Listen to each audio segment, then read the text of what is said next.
The metallic sound of Sarah Winter's rifle being cocked echoed across the clearing as she faced the three men advancing toward her cabin. The early morning light cast long shadows across the worn porch boards, where she stood, her body positioned to shield the doorway where her two young children huddled. At 34, Sarah's face already bore the weathered lines of someone who had endured more than her fair share of hardship, but her eyes burned with a determination that made the men hesitate. "This is my land, legally purchased and paid for. I have the deed right here." She patted the pocket of her faded dress with her free hand, never letting the rifle barrel dip. "You have no right to be here, Marshal Crawford."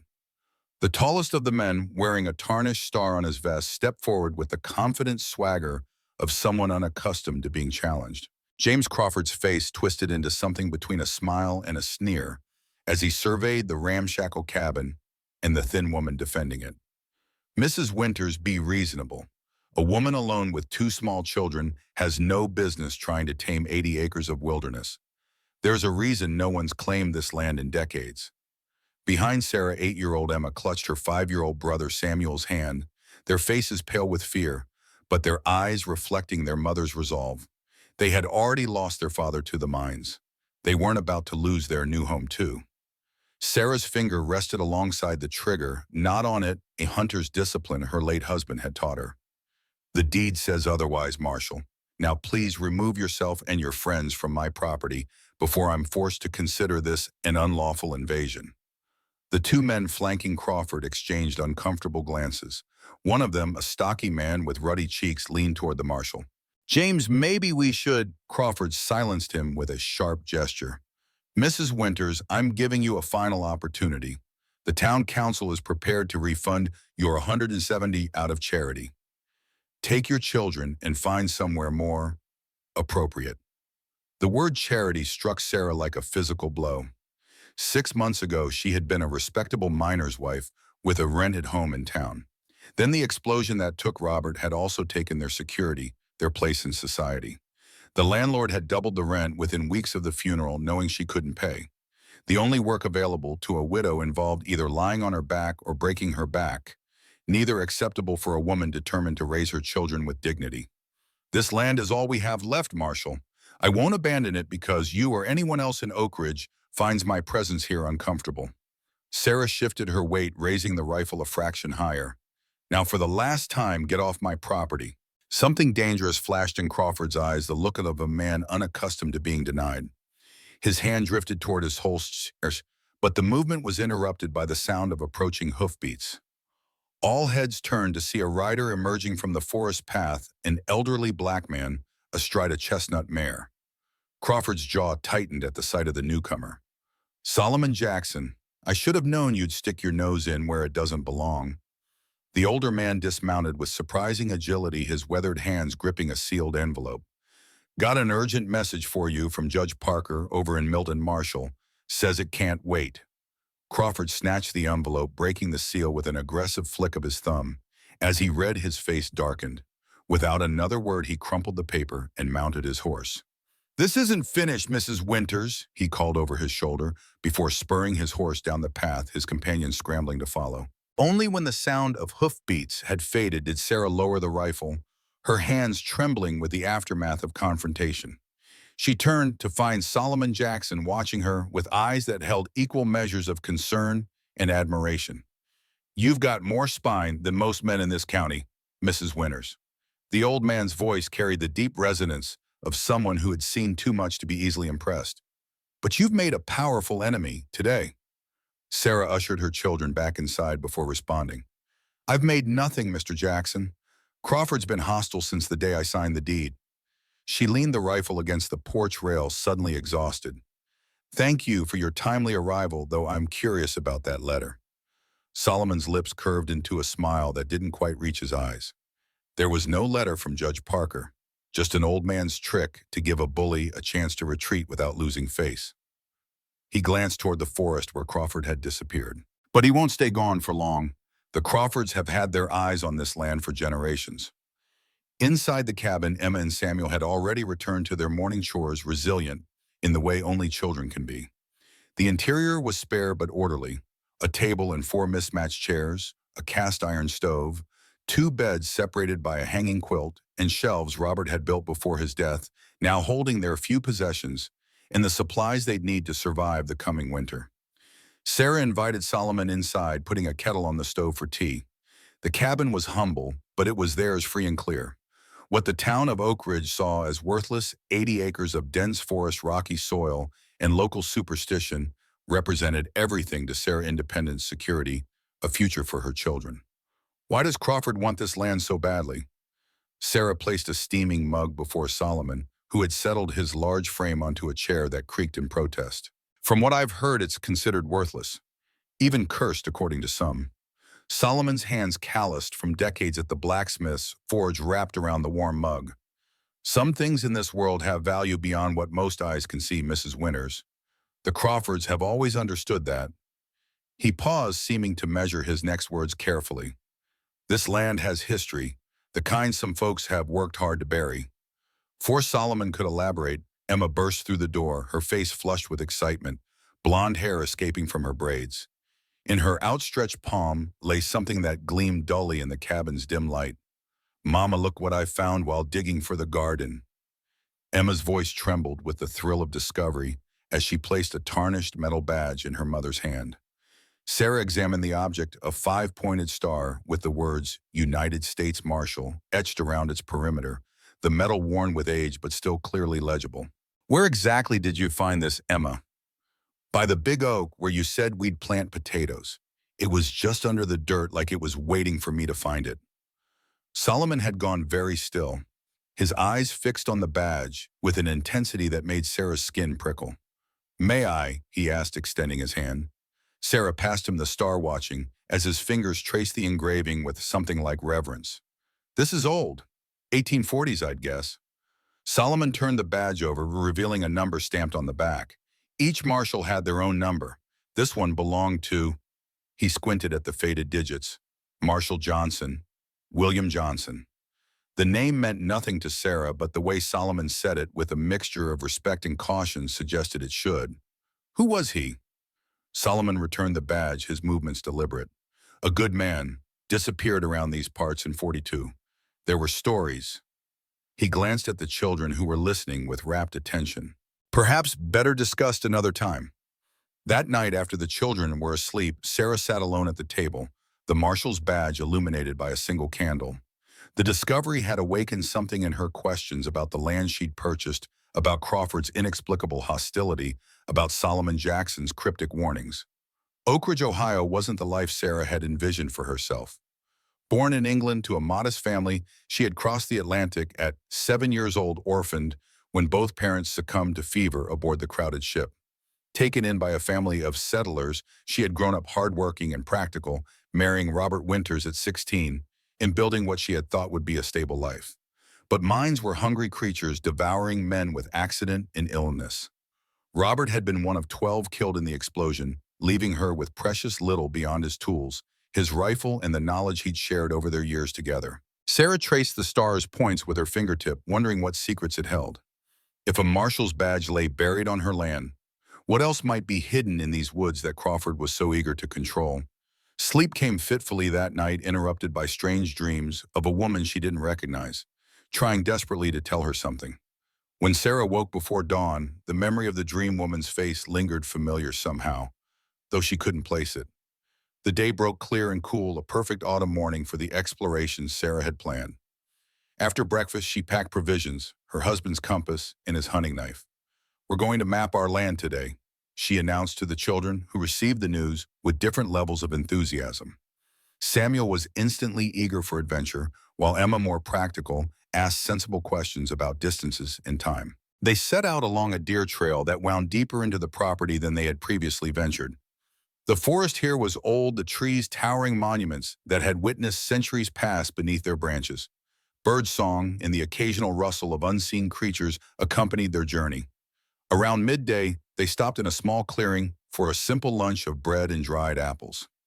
As they ate, Sarah found herself repeatedly drawn to a particular direction, east, toward what the previous owner's crude map had labeled simply as the ravine. "Listen," Emma said suddenly, her head tilted. "Do you hear that?" Sarah strained to hear what had caught her daughter's attention. At first, there was nothing beyond the normal forest sounds, but then a faint metallic groan like old hinges protesting movement. Samuel was on his feet instantly. "It's coming from over there." Before Sarah could stop him, the boy darted between the trees following the sound. "Samuel, wait." Sarah gathered their supplies, hastily pulling Emma along as they pursued the energetic 5-year-old through increasingly dense underbrush. The forest floor began to slope downward, the descent becoming steeper until they found themselves at the edge of a ravine exactly where the map had indicated. But the map hadn't shown what lay within it. Samuel stood motionless at the edge, his small face a mask of wonder. Sarah caught up to him, ready to scold his recklessness, but the words died in her throat as she followed his gaze. Below them, partially concealed by decades of vegetation and debris, rested something impossible, a train. Not just a locomotive, but an entire small train, and an engine and 3 cars resting at the bottom of the ravine where no tracks had ever been laid. "What is it, Mama?" Emma whispered, her voice hushed with awe. "It's a train," Sarah answered automatically, her mind struggling to process what her eyes were seeing. "But it can't be here. There's no railroad for miles." They made their way carefully down the steep slope using exposed tree roots as handholds. As they drew closer, the improbability of the scene only increased. The train was old and rusted, entwined with vines, and partially buried in soil that had washed down over decades, but it was undeniably real. Sarah approached the locomotive, brushing away layers of dirt and vegetation from what appeared to be a brass plate mounted on its side. The metal gleamed dully as she revealed an inscription: "Baltimore and Ohio Railroad, 1842, Liberty Line, Liberty Line." The phrase triggered a memory, Robert speaking in hushed tones with a fellow miner one night when he thought she was asleep. Something about routes and safe houses coded messages. When she'd asked him about it the next morning, he'd grown uncharacteristically evasive. "Some things are safer not knowing, Sarah," he'd said, his expression grave. "The Liberty Line isn't something to discuss openly." Later, she'd pieced it together from fragments of overheard conversations. Liberty Line was a code name for the Underground Railroad, the secret network helping enslaved people escape to freedom in the North. But why would a B&O train marked Liberty Line be lying abandoned at the bottom of a ravine on her property? And why had it been here, apparently undisturbed, for 5 years? "Can we look inside?" Samuel was already attempting to climb onto the locomotive's rusted footplate. Sarah lifted him down. "Not the engine, it might not be safe." She eyed the 3 cars behind it. "Let's try the first car instead. Stay close to me." The first car was a standard freight wagon with sliding doors on both sides. One door hung partially open, its bottom edge rusted away. Sarah helped the children up and then pulled herself into the shadowy interior. The smell hit her first, a musty combination of decay, old metal, and something else she couldn't identify. As her eyes adjusted to the dimness, details emerged. The wooden floor was scarred with deep gouges and dark stains that could only be blood marred the walls. In one corner, what remained of wooden crates lay in splinters. "There was a fight here," Sarah murmured, more to herself than to the children. She moved cautiously through the car, noting more evidence of violence: bullet holes in the far wall, the remains of what might have been a broken lantern. Something terrible had happened in this car. "Mama, look!" Emma pointed to the floor where something gleamed faintly in a shaft of light entering through a hole in the roof. Sarah knelt and found a small brass button bearing an eagle insignia, military or perhaps government issue. The second car proved more informative. Unlike the freight car, this had been an office of sorts with built-in desks and filing cabinets, now warped and rotting from years of exposure to the elements. Most of the papers inside had long since disintegrated into unreadable pulp, but in one desk drawer, sealed somehow against moisture, Sarah found several documents still partly legible. One, bearing an official-looking letterhead, contained fragments that chilled her. "Utmost secrecy. Diverted from main route. Cargo valued at 100,000. Armed escort. Marshal Johnson to command." Marshal Johnson, the same name Solomon had identified from the badge Emma found. This couldn't be coincidence. The third and final car was different from the others, its exterior smooth metal with no windows, more like a bank vault than a train car. Unlike the others, its door remained firmly sealed, secured by a heavy chain and padlock that had rusted but still held fast. Sarah ran her hand along the door's edge, finding an engraved plate that read USMT 3746, and below it, in smaller letters, Secure Transport. Whatever this car contained had been valuable enough to warrant extraordinary security measures. We should go back, Sarah decided, noting the lengthening shadows. It will be dark soon, and we need to be home before nightfall. But what about the locked car? Samuel protested. Don't you want to see what's inside? Sarah did with an intensity that surprised her, but practicality prevailed. Tomorrow, she promised. We'll come back tomorrow with tools. That night, after tucking the children into bed, Sarah sat at the table with the documents recovered from the train. By candlelight, she pieced together fragments of a story, a special shipment, a diverted route armed marshals, and repeated references to Liberty Line that seemed to mean something different from the Underground Railroad codes she knew of. She was so absorbed in her reading that the knock at the door nearly stopped her heart. Sarah snatched up the rifle before approaching the door cautiously. "Who's there?" "It's Clara Montgomery, the new school teacher." The voice was female cultured, with the distinctive accent of New England. "I've brought your children's school things. They left them behind today." Sarah opened the door to reveal a young woman in her 20s, pretty in a bookish way, with wire-rimmed spectacles and a no-nonsense bun. She held out a small bundle wrapped in brown paper. "Emma left her slate, and I've included some books I thought might interest her. She's remarkably bright." Clara's gaze moved past Sarah to the table where the train documents lay. Her expression changed subtly. "I'm sorry, am I interrupting your work?" Sarah hesitated. Something in Clara's manner, a certain intensity when she looked at the papers, raised her guard. "Just some old family documents. Thank you for bringing the children's things." Clara didn't take the hint to leave. Instead, she glanced nervously over her shoulder before leaning closer. "Mrs. Winters, I wonder if I might speak with you privately sometime about matters of historical interest in this area." Before Sarah could respond, movement at the edge of the clearing caught her eye, a figure on horseback, watching the cabin from the tree line. The silhouette was unmistakably Crawford's. Clara followed her gaze and stiffened. "I should go. Perhaps we can continue this conversation another time." She stepped back from the door, her voice dropping to a whisper. "Be careful, Mrs. Winters. You've stirred up more than you know."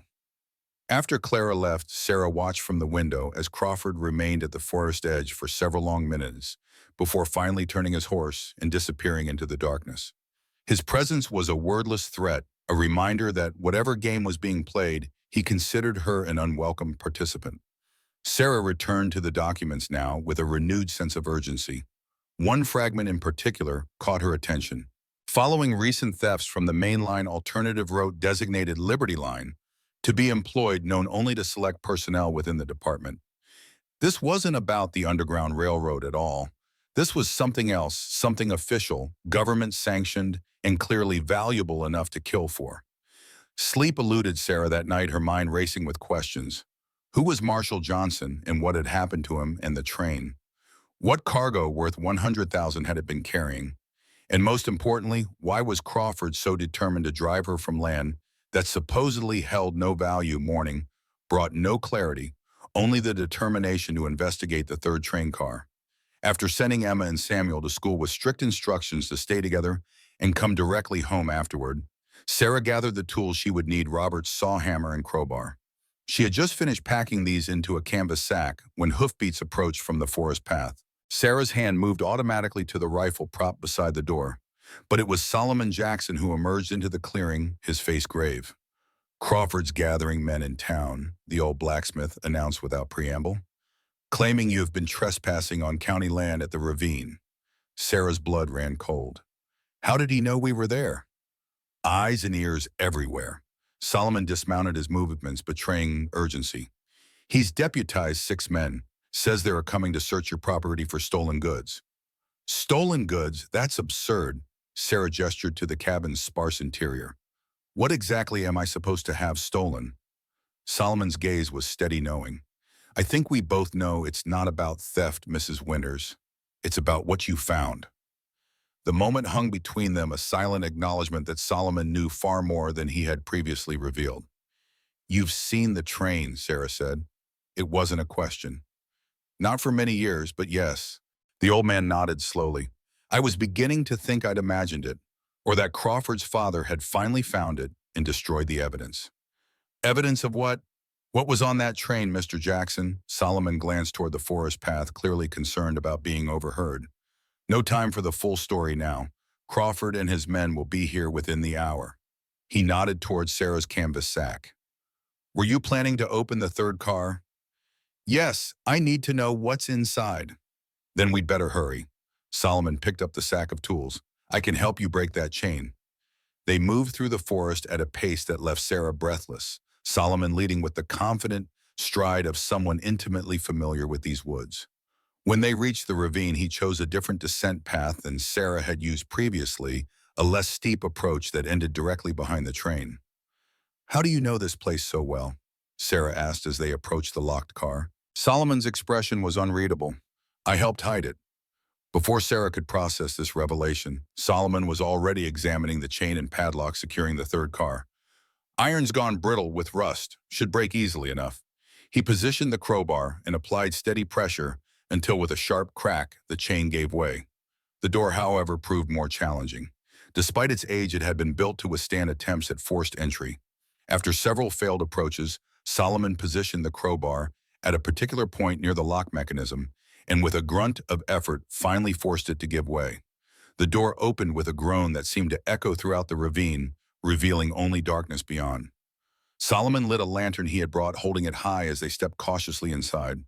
Unlike the other cars, this one had been sealed against the elements, preserving its contents in remarkable condition. Sarah's eyes widened as the lantern lighter revealed row upon row of specialized equipment machinery, unlike anything she had ever seen.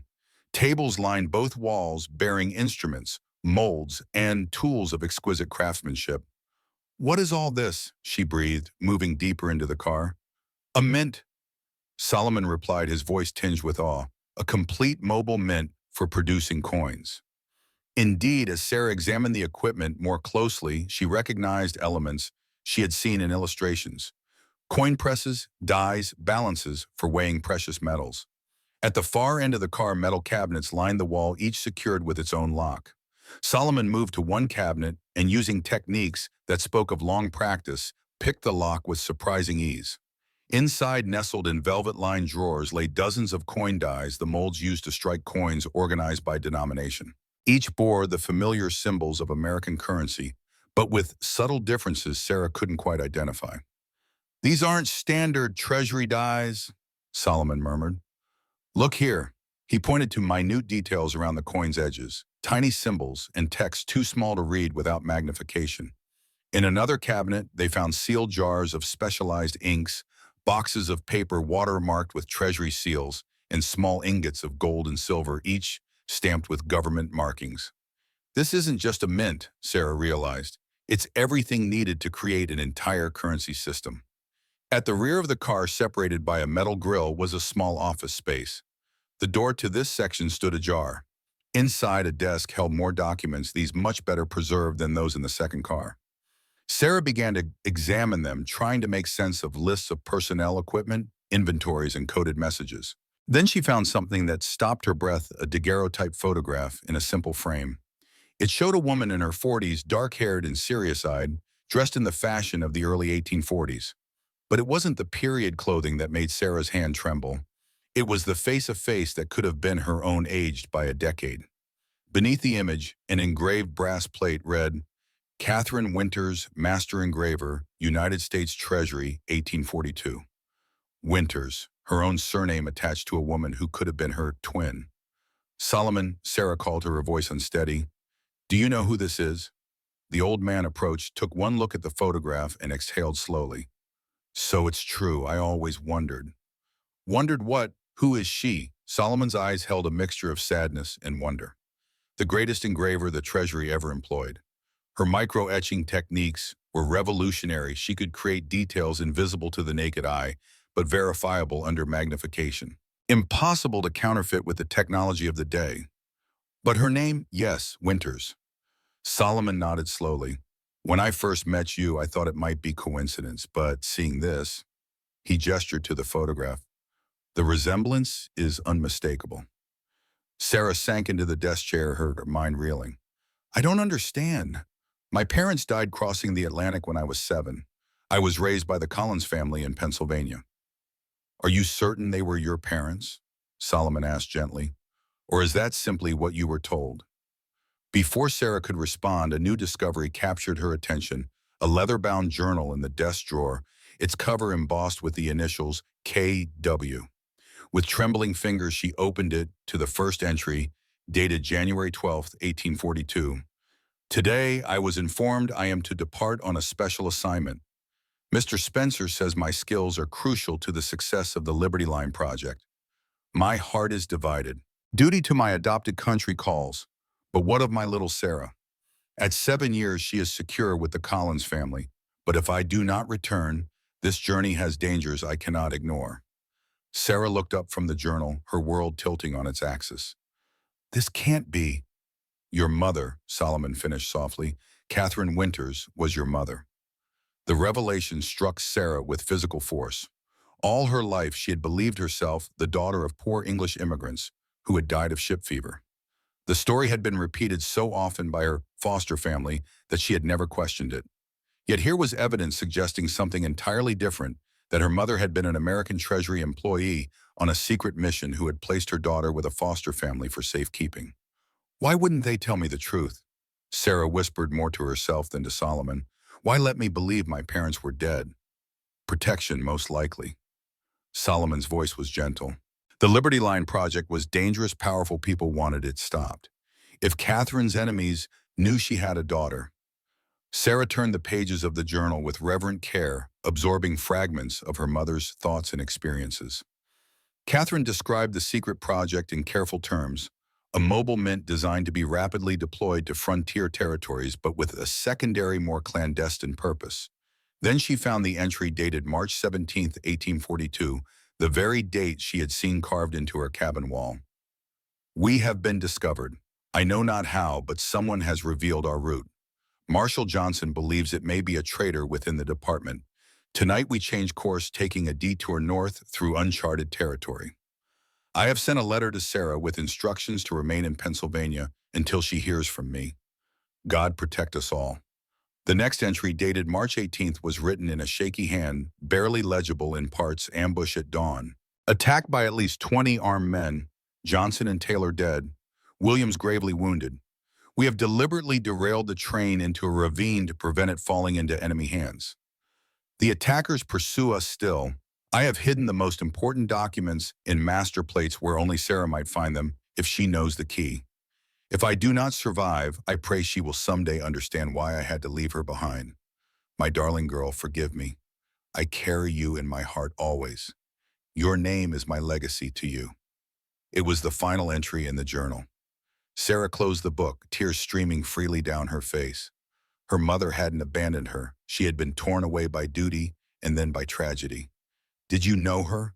Sarah asked Solomon, her voice barely above a whisper. Did you know Catherine?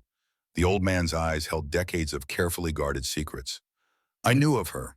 Her reputation in certain circles was legendary. He paused, measuring his next words. The Liberty Line wasn't just a mint, Mrs. Winters. It was something far more ambitious and dangerous. Before Solomon could elaborate, a sound from outside froze them, both voices approaching the crack of branches underfoot. Crawford had arrived with his men. Solomon extinguished the lantern immediately. The tunnel! Tunnel, he whispered urgently, pointing to a section of flooring near the office. There's a trap door, part of the original design, for emergencies. Working by touch in the darkness, Solomon located and lifted a concealed panel in the floor, revealing a narrow passage downward. Quickly, he urged. This leads out to the other side of the ravine. Sarah clutched Catherine's journal and the photograph to her chest, unwilling to leave these precious connections to her newly discovered past. As she prepared to descend into the tunnel, a final glimpse around the office caught another detail, a small metal panel on the wall with letters arranged in a grid pattern. Some kind of lock or code mechanism, she guessed, perhaps protecting whatever master plates Catherine had mentioned hiding. No time to investigate now. Sarah slipped into the tunnel, Solomon following close behind. They had barely secured the trap door when heavy footsteps entered the train car above them. Spread out, Crawford's voice commanded. Check every inch. The plates have to be here somewhere. Sarah and Solomon crept through the narrow earthen tunnel, barely wide enough for an adult to navigate in a crouching position. After about 30 feet, they emerged behind a dense thicket of brambles on the opposite side of the ravine. From this vantage point, they could see Crawford and his men swarming over the train like ants, some carrying torches. Despite the daylight prepared, it seemed to burn the evidence if necessary. "We need to get back to the cabin," Sarah whispered. "The children will be home from school soon." Solomon nodded, leading her along a circuitous road that kept them well hidden from Crawford's search party. As they moved through the forest, Sarah's mind raced with questions. What exactly was the Liberty Line project? What plates was Crawford searching for so desperately? And most importantly, what had happened to Catherine after that final journal entry? By the time they reached the cabin clearing, the sun was beginning its descent toward the western horizon. To Sarah's surprise, Clara Montgomery stood on the porch, Emma and Samuel beside her. "Mrs. Winters," Clara called, relief evident in her voice. "Thank goodness you're safe. I kept the children after school when I heard what Crawford was planning." Sarah rushed forward to embrace her children, checking them for any sign of distress. They seemed unharmed, but clearly confused by the day's unusual events. Inside quickly, Sarah ushered everyone into the cabin, securing the door behind them. Only then did she notice Clara's questioning gaze fixed on Solomon and the old man's equally wary assessment of the young teacher. "It's all right," Sarah assured them both. "We can trust each other." She placed Catherine's journal and photograph on the table. "I've discovered something extraordinary today. Something that changes everything I thought I knew about myself." Clara's eyes widened as she looked at the photograph of Catherine. "The resemblance is remarkable," she breathed. Then, with a glance toward the children, "Perhaps we should discuss this after they're asleep." "No more secrets," Sarah decided. "Emma and Samuel deserve to know their heritage too." She turned to the children. "That woman in the picture, she was my mother. Your grandmother." Emma approached the table, studying the photograph with intense curiosity. "She looks like you, Mama." "Yes, she does." Sarah smiled through tears she hadn't realized were falling. "Her name was Catherine Winters, and she was a very important person who did very brave things." Samuel never wanted to be left out, squeezed between them to see. "Is she coming to live with us?" The innocent question pierced Sarah's heart. "No, sweetheart. She died many years ago before you were born." She stroked his hair gently. "But we found her things, and through them we can learn about her life." Clara cleared her throat. "Mrs. Winters, I haven't been entirely forthcoming with you." Her posture straightened, a new resolve evident in her bearing. "I didn't come to Oak Ridge merely to teach. I'm here on behalf of the American Anti-Slavery Society, investigating rumors of a lost branch of the Underground Railroad, one connected to government operations in the 1840s. Solomon's eyebrows rose. "You're an abolitionist agent?" "Yes," Clara nodded. "And I believe what you found today is connected to what I've been searching for, Project Liberty Line." Sarah looked from Clara to Solomon, sensing they both knew pieces of a puzzle she was only beginning to understand. "Then help me make sense of it. What was my mother involved in? What is so valuable that Crawford is willing to burn historical evidence to find it?" Solomon settled his large frame onto a chair that creaked beneath his weight. The Liberty Line was officially a Treasury Department project, a mobile mint to serve expanding territories. But unofficially, he glanced toward the windows, lowering his voice, it was designed to create Freedom Coins, special currency that, when presented to certain federal officials, would grant immediate freedom and citizenship to any enslaved person. Clara nodded. "We've heard rumors of such coins for years, but most considered them mythical, like legendary safe houses that never existed." "They existed," Solomon said quietly, rolling up his sleeve to reveal a small, star-shaped scar on his forearm. "I know because I received my freedom papers through one such coin in 1841, before the project was discovered and attacked." All eyes turned to Solomon, the pieces suddenly clicking into place. He wasn't just an ally, he was living proof of what the Liberty Line had accomplished. "Crawford's father, Ezekiel, led the attack on the train," Solomon continued. "He was working for a coalition of Southern plantation owners and Northern financiers who profited from slavery. They couldn't allow the project to succeed." Emma, who had been listening intently, suddenly spoke up. "The marking on the wall, Mama, March 17th, 1842. That's when they were attacked." Sarah realized her daughter was right. The date carved into the cabin wall matched the final entries in Catherine's journal. Someone had left it as a memorial, or perhaps a marker. "Crawford must believe the master plates are still hidden somewhere on this property," Clara reasoned. "With those, one could produce more freedom coins. And with the presidential decree that accompanied them, Those coins would still hold legal power, Solomon added. Even now, 5 years later. The implications were staggering. Hidden somewhere on her property might be the means to legally free thousands of enslaved people, a weapon against the institution of slavery itself. No wonder Crawford was so desperate to drive her away. Sarah thought of Catherine's final journal entry: "I have hidden the most important documents in master plates where only Sarah might find them if she knows the key." We need to find those plates before Crawford does, she decided. Catherine left clues specifically for me to find them. In her journal, she wrote, "Your name is my legacy to you." That has to mean something. As darkness fell outside, they pored over Catherine's journal, searching for additional clues. Crawford and his men would be occupied with the train for hours, giving them precious time to solve the puzzle. Sarah hadn't chosen this land by accident, she realized now. Some invisible hand, fate, providence, or perhaps Catherine's careful planning had guided her to this precise spot where her mother's legacy waited to be reclaimed. The curse that supposedly haunted these woods had been nothing more than a story perpetuated by the Crawfords to keep others away.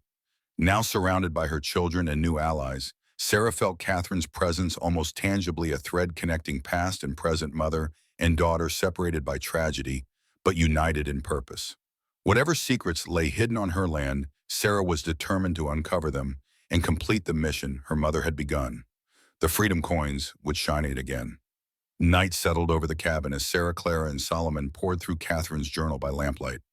The children slept soundly despite the day's revelations, their resilience a reminder of what was at stake. Outside, the autumn wind whispered through the trees, carrying distant sounds of Crawford's men still searching the train. "There must be something here," Clara murmured, adjusting her spectacles as she examined Catherine's elegant handwriting. These entries about Sarah's childhood might contain hidden messages. Solomon traced weathered fingers over a passage describing Sarah's 7th birthday. Catherine was methodical in engraver's precision. She wouldn't leave instructions to chance. Sarah reread the final entry for perhaps the 20th time. The words now familiar but no less haunting: "I have hidden the most important documents and master plates where only Sarah might find them if she knows the key." The key, not a physical key, but knowledge, something unique to Sarah that would lead her to the hiding place, something that connected mother and daughter across the years. "Your name is my legacy to you," Sarah repeated softly. That phrase appears twice in the journal. Clara looked up. Could it be literal, a name as a key? Sarah's mind raced through possibilities. Her full name, Sarah Elizabeth Winters.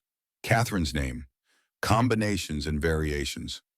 Wait, she flipped back to an earlier entry from 1837. "Today my Sarah asked why I named her thus. I told her the story of Saratoga, where I met her father. How fitting that she should be named for the place of such victory, such joy." Emma stirred on her pallet, mumbling something in her sleep before settling again. Sarah lowered her voice. "Saratoga.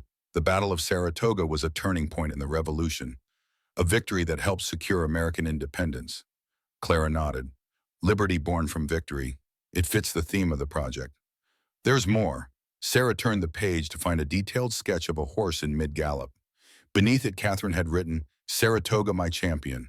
How Jefferson would have admired her speed and heart." Solomon leaned forward, eyes narrowing. "Not the battle. Saratoga was a famous racehorse in the 1830s, owned by Jefferson's grandson, if memory serves." "A horse?" Clara's disappointment was palpable. "How does that help us?" Sarah stared at the sketch, remembering something from the train car, a metal box or safe she'd glimpsed before they were forced to flee. In the secure compartment, there was a strong box with a horse engraved on it. "I only saw it for a moment before we heard Crawford coming." Solomon's expression brightened. "A Saratoga box craftsman sometimes named safes after famous racehorses to denote speed and reliability of the locking mechanism. We need to go back." Sarah closed the journal with new determination. The master plates must be inside that box. Clara's eyes widened. Back to the train with Crawford and his men there. They won't stay all night, and they don't know about the tunnel entrance. Sarah gathered Catherine's journal and photographs, securing them in a hidden compartment beneath a floorboard, a storage space Robert had built for valuables. "We'll wait until after midnight. If they haven't left by then, we'll need another plan." The hours passed with excruciating slowness. They took turns watching from the cabin's windows, noting the distant torchlight as Crawford's men continued their search. Around 11, the lights began to move away from the ravine, back toward town. "They've given up for the night," Solomon confirmed after a final check. "Likely to return at first light with more men." Sarah kissed her sleeping children, leaving Clara with instructions to bar the door and admit no one but herself and Solomon. They slipped into the moonlit forest, following a circuitous route that Solomon assured would avoid any sentries Crawford might have posted. The forest at night was transformed. Familiar landmarks became alien shadows, deepened into bottomless pools of darkness. Only Solomon's confidence prevented them from becoming lost in the labyrinth of trees. The old man moved with surprising agility, his knowledge of these woods clearly intimate and long-standing. "How long have you known about my mother?" Sarah asked as they navigated a particularly dense thicket. "Why didn't you say something when I first arrived in Oak Ridge?" Solomon paused, his silhouette a darker shape against the night. "I wasn't certain at first. The name Winters, your resemblance, it seemed too coincidental. But I had to be sure before speaking of things that could get us both killed." They reached the edge of the ravine, the abandoned train below them, a skeletal shadow in the moonlight. No torches, no movement. Crawford's men had indeed withdrawn for the night. "This way." Solomon led her to a different approach than they'd used earlier, circling wide around the ravine's edge to reach the hidden tunnel entrance they'd escaped through. The small opening concealed by undergrowth seemed impossibly tiny in the darkness. Solomon went first, striking a match once inside to light a small candle stub he produced from his pocket. The flickering light revealed a low tunnel, its earthen walls supported by wooden beams at regular intervals. "The Underground Railroad was sometimes literal," he whispered. "This tunnel connected to a series of caves that run beneath part of your property. Escaped slaves would be hidden in the train car, then move through here if danger approached." They emerged inside the third car, the mint equipment casting strange shadows in the candlelight. Sarah moved immediately to the secured office section, which showed signs of Crawford's search drawers pulled out, papers scattered. But the metal wall panel with the letter grid remained untouched, apparently overlooked or misunderstood by the searchers. "There," Sarah pointed to a metal strongbox half hidden beneath the desk. Just as she remembered, its lid bore the engraving of a galloping horse, Saratoga. Solomon examined it with professional interest. Fine craftsmanship, steel plate construction with a combination lock. He ran his fingers over a dial surrounded by letters rather than numbers. Unusual design. Most safes use numbers. Letters for a word. Sarah studied the mechanism. "My name is my legacy to you."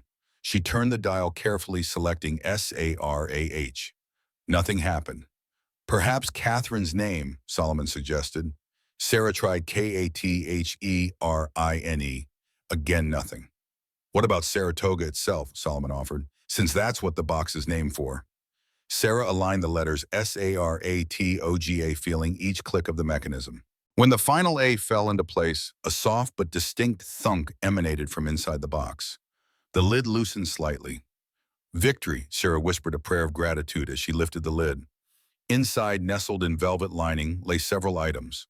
Most prominent was a set of master plates, exquisitely engraved, steel dies for striking coins, each bearing minute details that Sarah could barely discern in the dim light. Solomon drew in a sharp breath as he examined them. "These are masterpieces of the engraver's art," he murmured. "Look at the micro-etching around the edges, messages and symbols visible only under magnification. And here he pointed to a modified Liberty figure on one die. Your mother's artistry. She gave Lady Liberty the face of a known abolitionist leader. A silent statement of purpose." Beneath the plates lay a sealed parchment document rolled and tied with a faded red ribbon. With trembling fingers, Sarah untied it carefully, unrolling the aged paper. At its top, the presidential seal was embossed in gold, the signature at the bottom clear and authoritative. "A presidential decree," Solomon breathed, "just as the rumors claimed." Sarah read the formal text aloud. "By the authority vested in me as President of these United States, I hereby decree that any person presenting a Liberty coin bearing the verified security marks herein described shall immediately be granted freedom from bondage and all rights of citizenship within these United States, regardless of previous condition of servitude or state laws to the contrary. This executive action, while necessarily confidential at present, to prevent disruption of delicate national balances, carries the full weight and authority of this office. The implications staggered them both. Here was a legally binding document that could potentially free any enslaved person who possessed one of the special Liberty coins. A document that, if widely implemented, would effectively nullify the institution of slavery itself. This is why Crawford is so desperate, Sarah realized. This document threatens everything the plantation economy is built upon. Solomon's weathered face reflected both wonder and caution. And why his father led the attack on the train. The southern states and their northern financial allies would see this as an existential threat, a backdoor to emancipation. A final item remained in the box, a small velvet pouch. Sarah opened it to find a pocket watch of silver and gold, beautifully crafted but unusual in design. Its face was divided differently from standard timepieces, with symbols rather than numbers marking certain hours. A decoder, Solomon explained, examining it closely. For authenticating the coins, these marks correspond to the micro-etchings on the dies. Only someone with this watch could verify a genuine Liberty coin. As they carefully returned the items to the strongbox, a sound from outside froze them in place. Voices approaching, boots on gravel. Crawford's men had returned, or perhaps had never fully left. "Someone betrayed us," Solomon whispered. "They knew we'd come back." Sarah closed the box, clutching it tightly. The tunnel quickly. They had barely reached the office when the train car door slid open with a metallic groan. Solomon extinguished the candle, immediately plunging them into darkness. Sarah fumbled for the tunnel entrance as heavy footsteps entered the car. "I know you're in here, Mrs. Winters." Crawford's voice echoed through the darkness, eerily calm. "My associate, Mr. Thompson, saw your teacher friend watching from your cabin window. It wasn't difficult to determine where you'd gone." Sarah's blood ran cold. Claire and the children were in danger. Had Crawford left men at the cabin, or was he bluffing? "I've been quite patient," Crawford continued, moving deeper into the car. Light flared as he lit a lantern. "But my benefactors in Richmond and Boston are losing patience. They've invested considerable resources in locating this train and its contents." Sarah and Solomon remained frozen beside the tunnel entrance. Crawford hadn't seen them yet, his lantern illuminating only the main section of the car. But to reach the tunnel, they would have to cross a patch of light. "Did you know your husband was involved, Mrs. Winters?" Crawford's voice turned conversational as he examined the minting equipment. "Robert wasn't just a miner. He was a conductor on the Underground Railroad. Worked with Solomon here for years, moving escaped slaves through Ohio toward Canada." This revelation struck Sarah like a physical blow. Robert had kept secrets from her important ones, yet somehow she wasn't entirely surprised. His late-night absences, his cryptic conversations with fellow miners, his insistence that she learn to shoot and survive independently, just in case, it all suddenly made sense. "The mine explosion wasn't an accident, you know." Crawford's boots scraped against the metal floor as he moved toward the office section. "Your husband became careless, started asking questions about the old Liberty Line project. The wrong people noticed." Horror and rage flooded through Sarah in equal measure. Crawford, or people connected to him, had murdered Robert, murdered him for seeking the truth about a project designed to free people from bondage. "The plates, Mrs. Winters," Crawford called now, only feet from their hiding place. "That's all I want. Give them to me, and you and your children can leave Oak Ridge unharmed. Continue your lives elsewhere. I'll even provide funds for relocation." Solomon tensed beside her, ready to create a diversion if necessary. But before either could act, new voices called from outside the train. "James, you in there? We've found something in the locomotive." Crawford hesitated, clearly torn between continuing his search and investigating the new discovery. After a moment's deliberation, he turned toward the door. "Think about my offer, Mrs. Winters. I know you're here. You have until morning to decide." As his footsteps receded, Sarah released a breath she hadn't realized she was holding. They waited several long minutes before Solomon dared relight their candle, confirming Crawford had truly gone. "We need to move quickly," Solomon whispered. "They'll be back soon." They slipped into the tunnel, Solomon leading the way with the dimmed candle. Instead of returning to the ravine's edge as they had entered, he guided Sarah deeper into the passage. "This connects to a broader network," he explained as they navigated the cramped tunnel. "We can emerge closer to the cabin this way. Safer than crossing open ground." The tunnel gradually widened into a small cave system, the air cooler and damper. In several places, Solomon pointed out niches where blankets, water jugs, and other supplies had once been stored for fugitives resting on their journey north. Your land sits at a critical juncture in the Underground Railroad, Solomon explained. 3 days' journey from the Ohio River crossings, 2 days from the Lake Erie boats to Canada, a natural resting place. After nearly half an hour of careful navigation through the caves, they began ascending through another tunnel, eventually emerging through a concealed opening near the edge of Sarah's property, less than a quarter mile from the cabin. Crawford was right about Robert, Solomon admitted as they moved cautiously through the forest. He was one of us, a good man who saved many lives. Sarah clutched the Saratoga box tightly, her thoughts churning. Why wouldn't he tell me? Protection.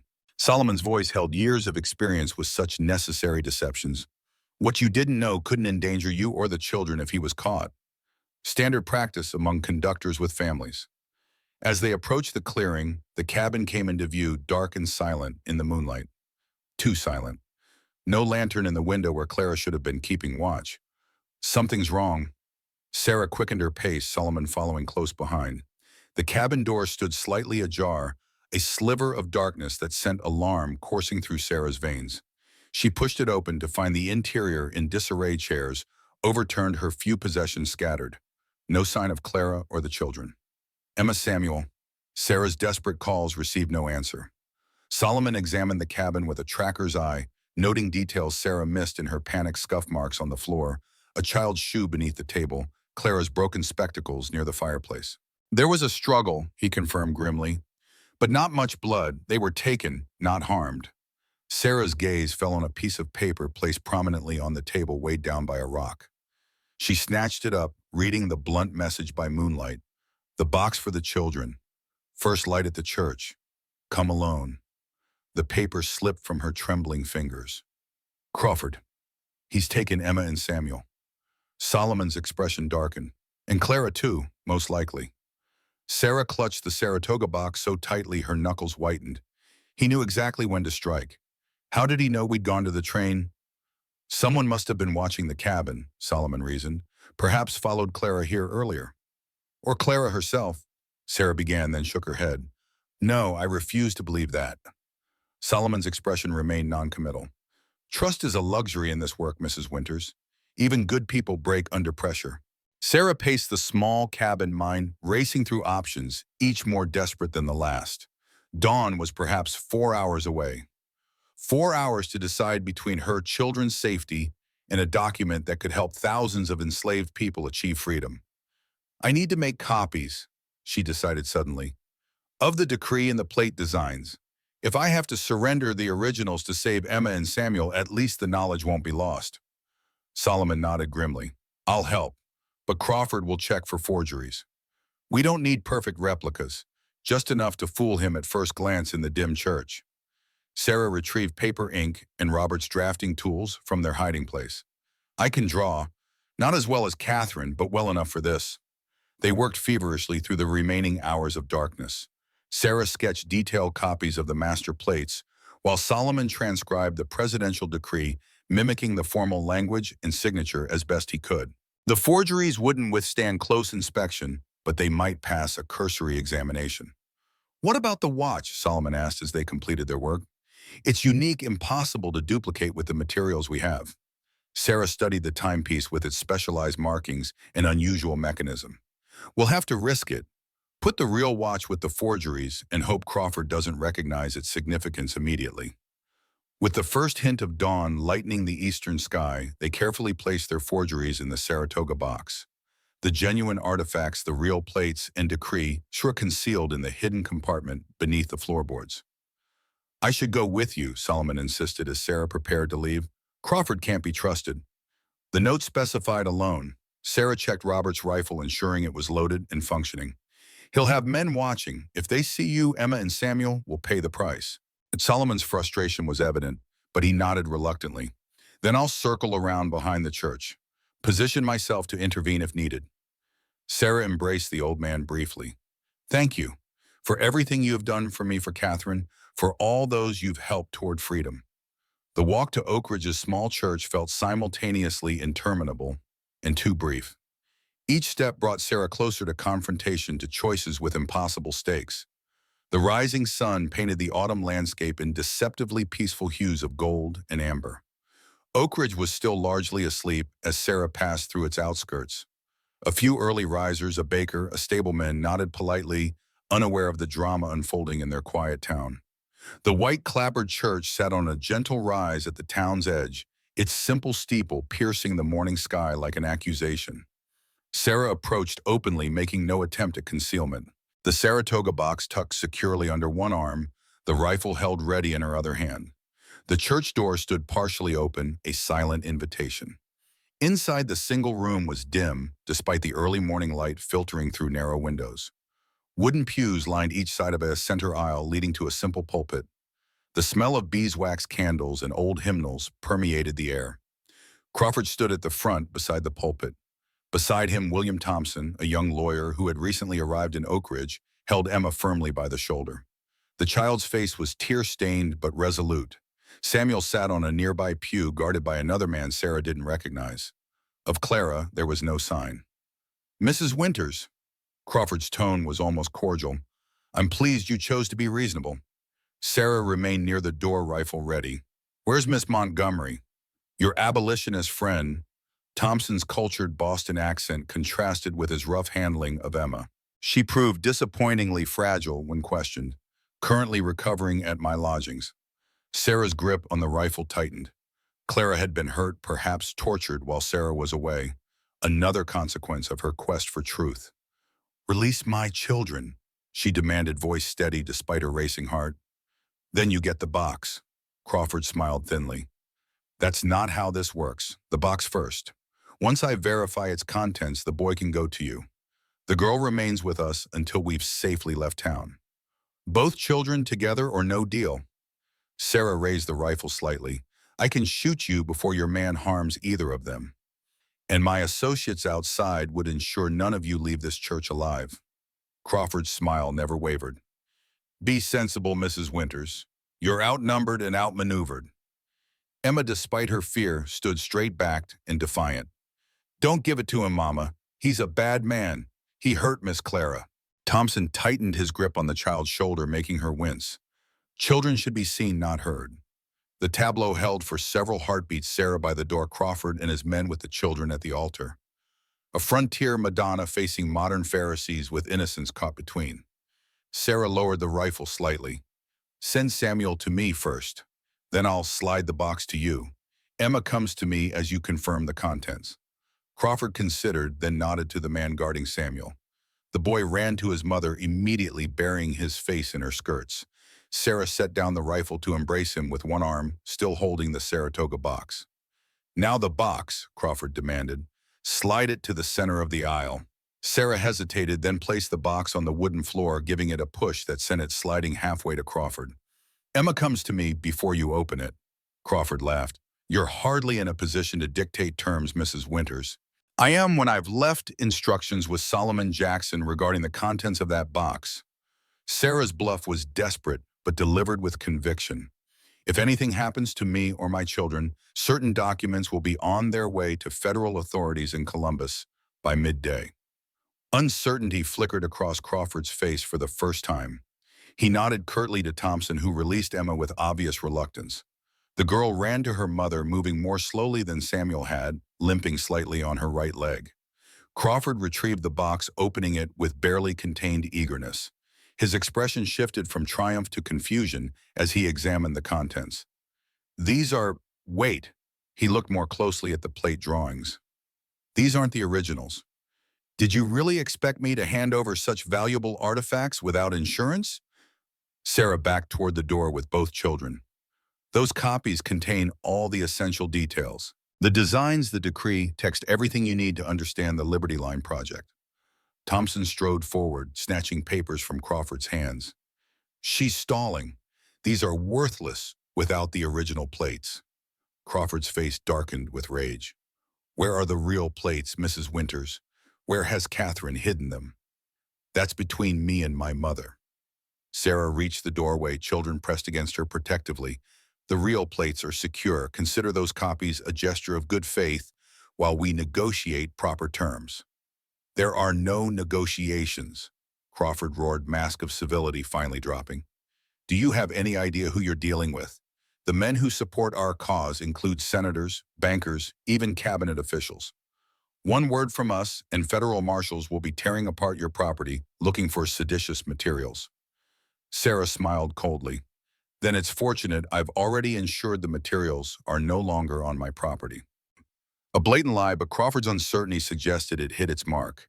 His next words, however, shattered any hope of peaceful resolution. Thompson, bring them back, all three. Crawford gestured to the man who had guarded Samuel. Jenkins, secure the exits. Thompson drew a pistol from inside his coat, advancing toward the door. Come now, Mrs. Winters. Let's not make this unpleasant for the children. Sarah retreated through the doorway, pulling Emma and Samuel behind her. Outside, the morning sun momentarily blinded her and saved their lives as Thompson's first shot went wide, splintering the wooden doorframe. Run! Sarah pushed the children toward a stand of trees to their right. To Solomon. They fled across the churchyard, Thompson's second shot kicking up dirt at their heels. Jenkins emerged from a side door, cutting toward them with surprising speed for his bulk. A gunshot cracked from the trees, Solomon providing covering fire that sent Jenkins diving for cover. Sarah and the children reached the tree line where Solomon waited with a loaded rifle and a horse. Get them out of here, Sarah ordered, taking Solomon's rifle. To the Milton Road. Judge Moore will help you. Mama, no. Emma clung to Sarah's skirts. Come with us. Sarah knelt, looking directly into her daughter's eyes. I have to finish this, Emma, for grandmother Catherine, for all the people the Liberty Line was meant to help. Samuel, too young to fully comprehend, but sensing the gravity of the moment, hugged his mother fiercely. You'll come find us. As soon as I can. Sarah embraced them both, memorizing the feel of their small bodies against hers, the scent of their hair. Remember, you are Winters. That name stands for something important. Solomon lifted both children onto the horse mounting behind them. His eyes met Sarah's in silent communication, a promise to protect them at all costs. Judge Moore's house in Milton, he confirmed. East of town, white columns. Can't miss it. Sarah nodded, then turned back toward the church where Thompson and Crawford were regrouping. Go, now. As Solomon rode away with her children, as Sarah took cover behind a large oak rifle ready, Crawford and Thompson emerged cautiously from the church, Jenkins joining them from his hiding place. Mrs. Winters, Crawford called, this doesn't need to end in bloodshed. Return the plates and we can all walk away. Sarah remained silent, watching as the men spread out to search for her. They moved with the confidence of those unused to being denied a fatal mistake in these woods that Sarah knew intimately after months of hunting and foraging. Thompson passed within 15 feet of her position without noticing his city-bred eyes, unable to distinguish human from underbrush. Sarah could have shot him easily, but held her fire. Better to observe their movements, understand their strategy before revealing her position. Crawford directed his men with hand signals, clearly more experienced than his companions. His gaze swept the forest, methodically missing nothing. This was a man who had hunted humans before likely escaped slaves on their desperate journey north. A twig snapped behind Sarah. She whirled to find herself facing Clara Montgomery. The young teacher's face bruised, her clothing torn and dirty, but her eyes clear and determined. Thank God, Clara whispered, crouching beside Sarah. I escaped Thompson's lodgings when they all left for the church. Where are the children? With Solomon headed to Milton. Sarah quickly explained the situation. Crawford wants the master plates. I gave him forgeries. Clara nodded, wincing as the movement aggravated her injuries. They questioned me for hours. Thompson, he's not what he seems. He's working for interests in Boston bankers who finance the Southern cotton trade. This goes beyond Crawford and his local prejudices. My shout from Jenkins indicated they'd found the trail Solomon and the children had taken. Crawford immediately ordered Thompson to follow it while he and Jenkins continued searching the immediate area. We need to draw them away from Solomon's trail, Sarah decided. Give him time to reach Milton with the children. Clara touched Sarah's arm. There's something else you should know. Crawford was explicitly asking about a watch, described it in detail. He seems to think it's as important as the plates themselves. Sarah remembered the specialized timepiece with its unique markings. The authentication device. Of course, without it, the coins couldn't be verified as genuine. They're coming this way, Clara warned as footsteps approached their position. Sarah made a split-second decision. Head west toward the ravine. Make noise, leave an obvious trail. I'll circle back to the cabin for the real plates and decree. They'll follow me. Clara's voice betrayed her fear, but her expression remained resolute. Crawford knows I wouldn't leave without the plates. He'll assume we're together, headed somewhere to retrieve them. Sarah squeezed the younger woman's shoulder. You're sure about this? Clara straightened, determination overtaking fear. I've written pamphlets and given speeches about abolition for years. It's time I risk something real for the cause.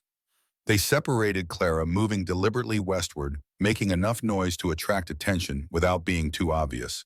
Sarah circled north, planning to loop around to the cabin once Crawford and Jenkins took the bait. Her strategy worked. Within minutes, she heard Crawford's triumphant shout as he discovered Clara's trail, followed by the crashing sounds of two men in pursuit. Sarah used the distraction to move quickly through the forest, taking advantage of every natural sound to mask her progress. The cabin came into view, seemingly undisturbed since she'd left earlier. Sarah approached cautiously, suspecting Crawford might have left someone behind.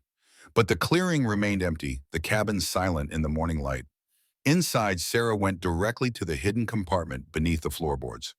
The genuine plates and presidential decree remained secure, wrapped in oilcloth to protect them from moisture. She gathered them quickly along with Catherine's journal and photographed irreplaceable connections to her newfound heritage. As she prepared to leave, a sound from outside froze her in place, a horse approaching slowly. Sarah grabbed Robert's rifle, positioning herself beside the window for a clear shot at whoever entered. The cabin door creaked open. William Thompson stood framed in the doorway, pistol already drawn. Mrs. Winters, I thought you might return here. Sarah kept the rifle trained on his chest. Not with Crawford.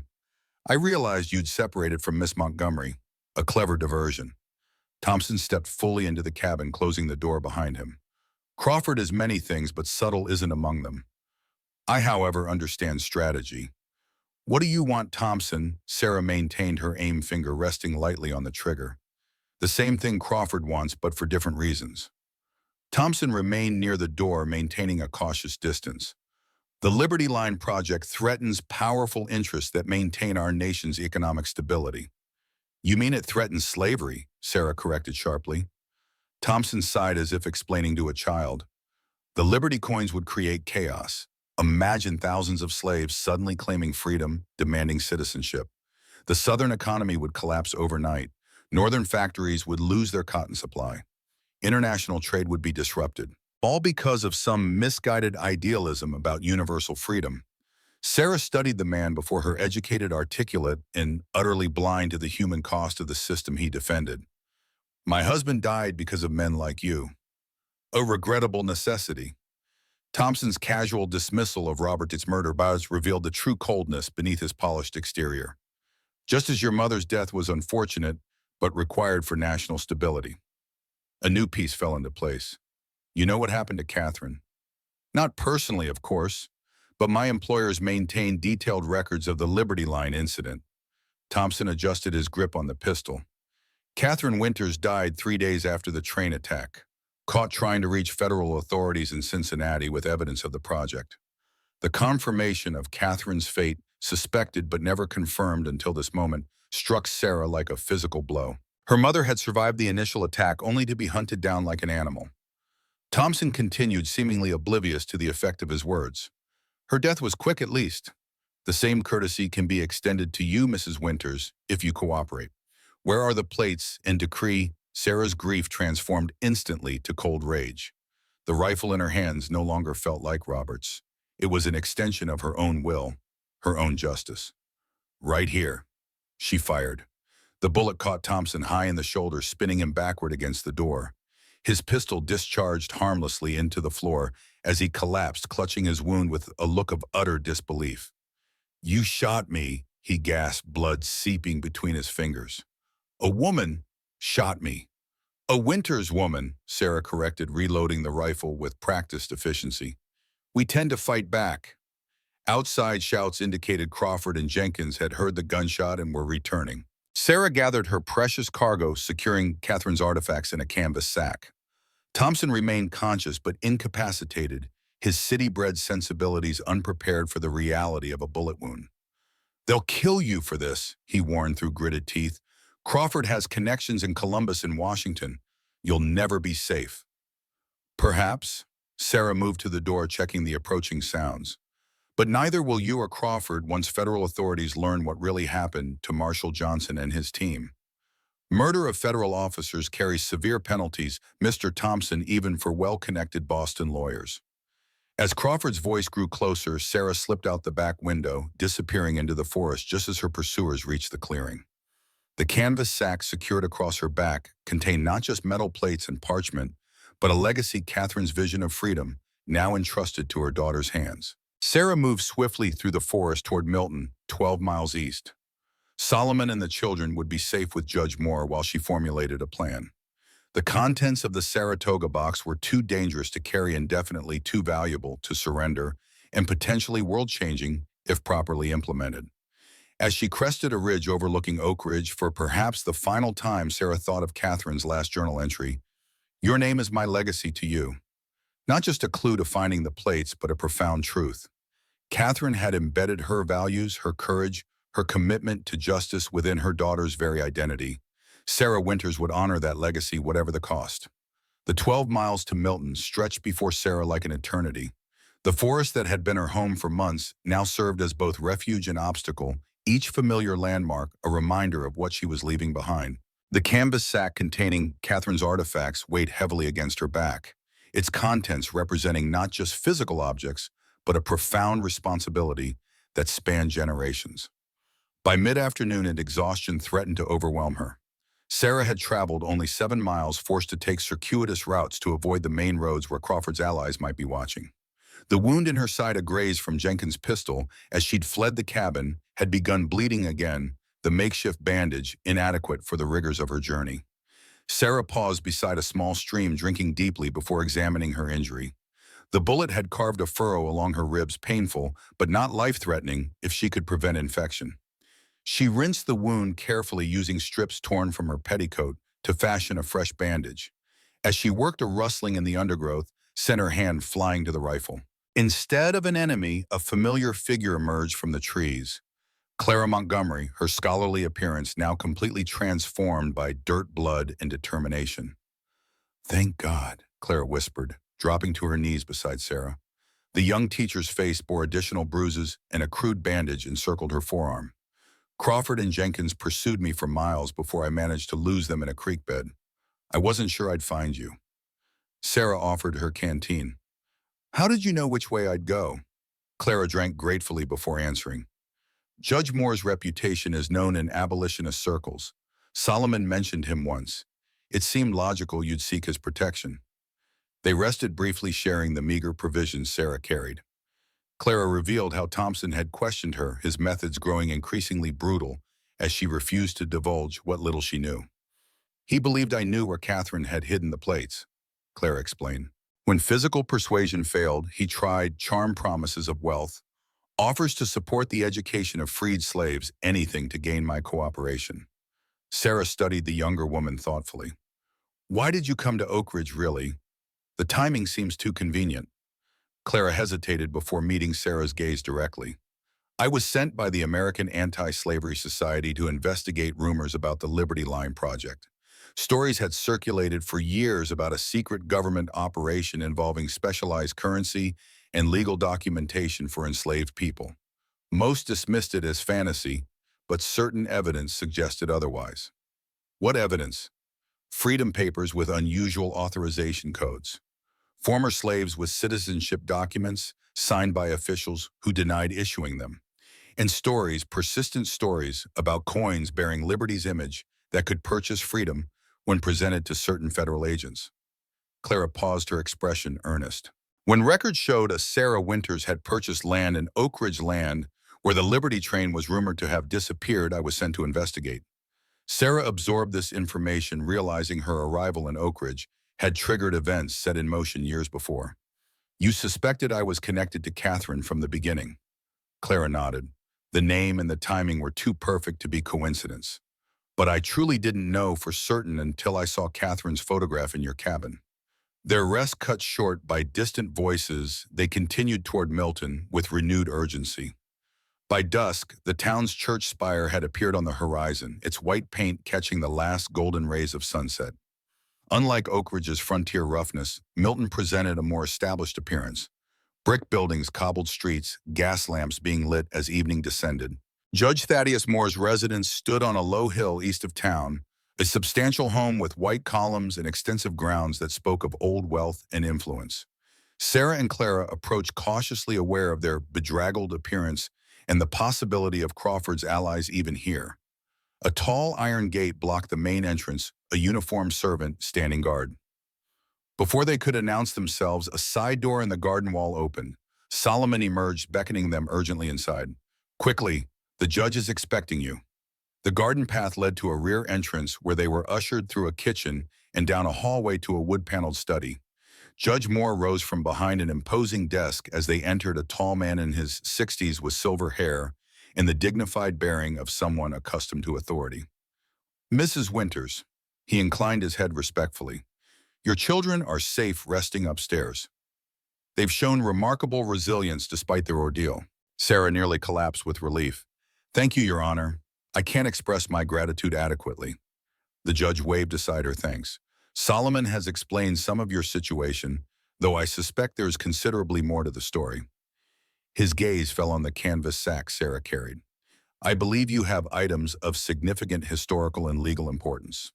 Sarah carefully removed the master plates, presidential decree, and authentication watch, arranging them on the judge's desk. Moore examined each with reverent care, his expression shifting from interest to awe as he comprehended their significance. "Extraordinary," he murmured, holding the decree under a lamp to study the presidential seal. "This bears President Tyler's authentic signature and the Treasury Department's official watermark, a legally binding executive order that would effectively nullify the institution of slavery throughout the Union." Clara leaned forward eagerly. "Then it remains valid. Despite being 5 years old, executive orders don't expire unless explicitly revoked by subsequent presidential action." Judge Moore returned the document to its protective wrapping with careful hands. "This decree was never officially entered into the record, yet bears all legal requirements for enforcement. Absolutely remarkable." Sarah recounted Catherine's story as documented in her journal, explaining how the Liberty Line project had combined a mobile mint operation with a clandestine effort to undermine slavery through specialized currency and legal authorization. Judge Moore listened intently, occasionally asking clarifying questions that revealed his sophisticated understanding of both legal principles and government operations. When Sarah finished, he sat back thoughtfully. "I served in the Tyler administration briefly," he revealed. "There were rumors of a classified Treasury project involving alternative currency designs, but nothing about its abolitionist dimensions reached my office." He examined one of the master plates again. Catherine Winters was clearly a woman of extraordinary talent and courage. "Crawford will come looking for us," Sarah noted, returning to more immediate concerns. "He has connections in Columbus, perhaps even in Washington." "James Crawford's influence is more limited than he would have you believe," Judge Moore replied with a thin smile. "His family once held considerable sway in Ohio politics, but their fortunes and connections have waned in recent years. Their alliance with Thompson's Boston financiers represents a desperate attempt to regain relevance." A knock at the study door interrupted their conversation. The judge's housekeeper entered with a tray of food and fresh clothing for Sarah and Clara. "You'll want to refresh yourselves," Moore suggested. "We have much to discuss, but it can wait until you have attended to your immediate needs." The simple luxury of clean water, unbloodied clothing, and warm food struck Sarah as almost unbearably precious after the past 24 hours. Upstairs, she found Emma and Samuel sleeping peacefully in a guest bedroom, their small faces relaxed in security they hadn't known since Robert's death. Sarah touched each child's cheek gently, whispering a promise to provide the stability they deserved. Whatever path she chose regarding Catherine's artifacts would need to account for these two innocent lives that depended entirely upon her. When Sarah and Clara returned to the study, they found the judge engaged in intense conversation with Solomon. A map of Ohio lay spread across the desk, various locations marked in red ink. Mrs. Winters," Moore gestured toward the map. "Solomon has been identifying key underground railroad stations between here and the Canadian border." We're discussing options for securing the plates and decree. Sarah studied the map, noting the network of safe houses, alternate routes, and danger zones Solomon had indicated. You believe we should continue north? Not necessarily. Judge Moore steepled his fingers thoughtfully. Crawford knows you were heading this direction. He'll focus his search along the northern routes, assuming you're fleeing toward Canada. Claire examined the southwestern portion of the map. What about Cincinnati? The American Anti-Slavery Society has a strong presence there.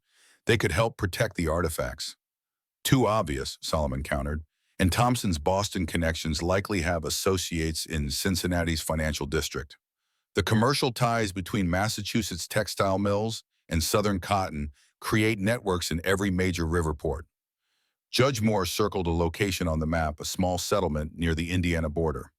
New Richmond, primarily Quaker settlement with established abolitionist sympathies. Remote enough to avoid immediate attention yet connected to underground railroad networks extending west and north. Their discussion continued late into the night, weighing options against risks.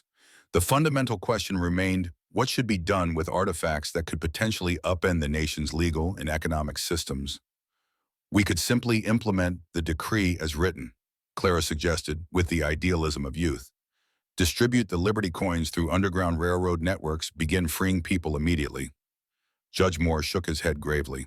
Without official federal support, such an approach would lead to chaos, violent suppression, and ultimately failure. The nation balances on a knife's edge regarding slavery.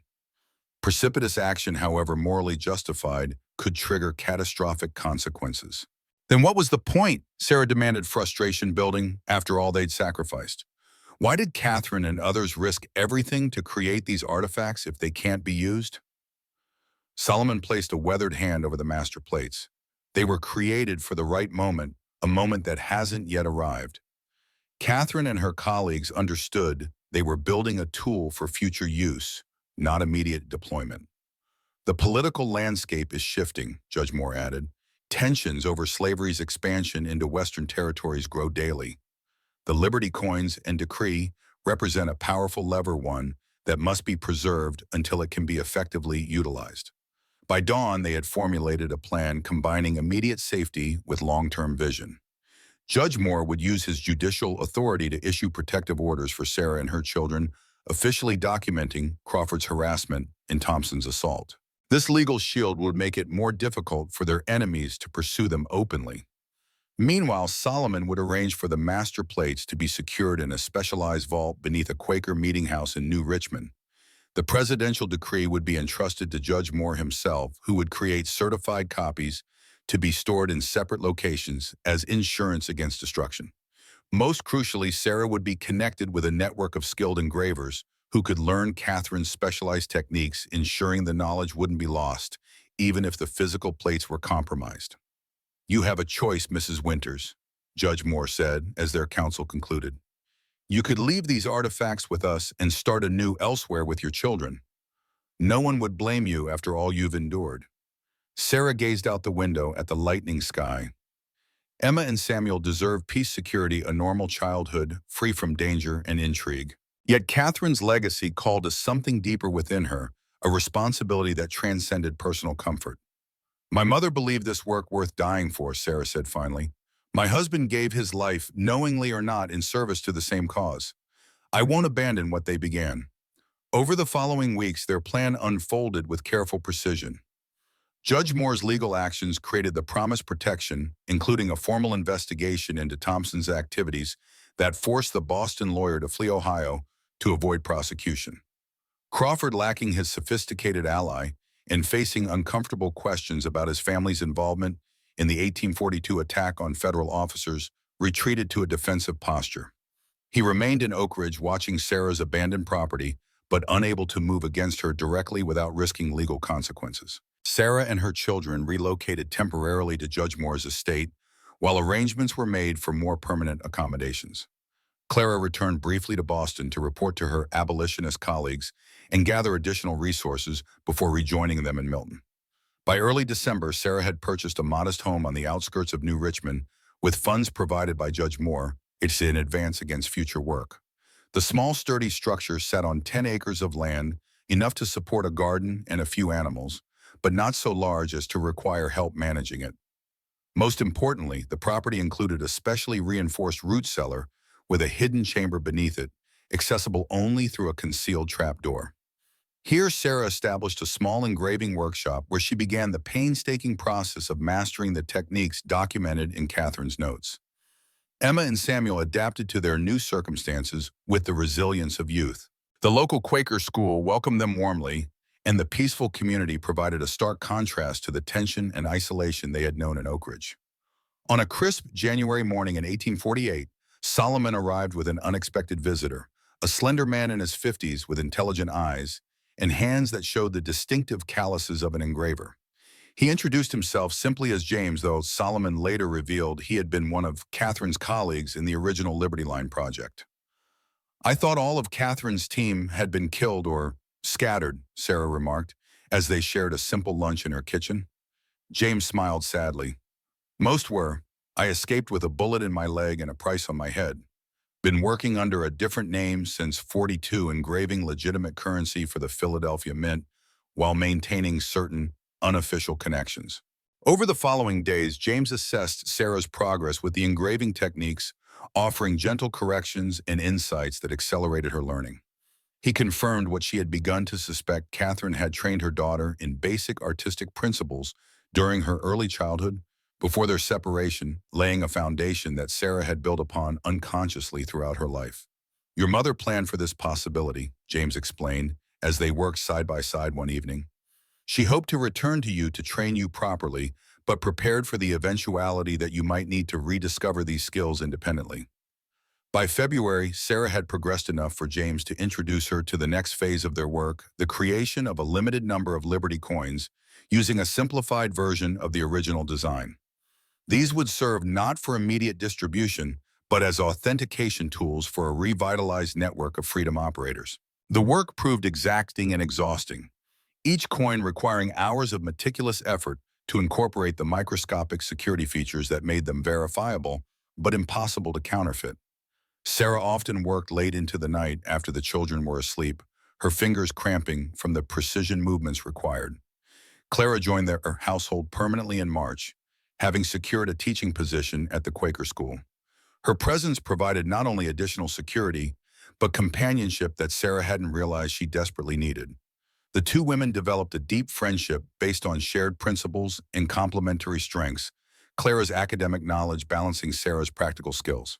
Spring brought news from Judge Moore that a formal judicial inquiry had been opened into the events of 1842. Federal authorities had taken an interest in the case, particularly the alleged murder of Marshal Johnson and his deputies. Crawford, facing potential charges as an accessory after the fact through his father's actions, had fled Ohio for Virginia, apparently seeking protection among his Southern connections. With Crawford's immediate threat diminished, Sarah began accompanying Solomon on carefully planned visits to Underground Railroad stations within a day's journey of New Richmond. At each location, she would meet with the station master, verify their legitimacy using methods Solomon had established, then entrust them with a single Liberty coin and instructions for its use. "These aren't for general distribution," she explained to each operator. "They serve as verification tokens between stations. When properly used, they confirm that a message or individual has been authorized by our network." By late summer, 20 strategic stations possessed Liberty coins, creating a secure communication system that dramatically improved the Underground Railroad's effectiveness in the Ohio-Kentucky-Indiana corridor.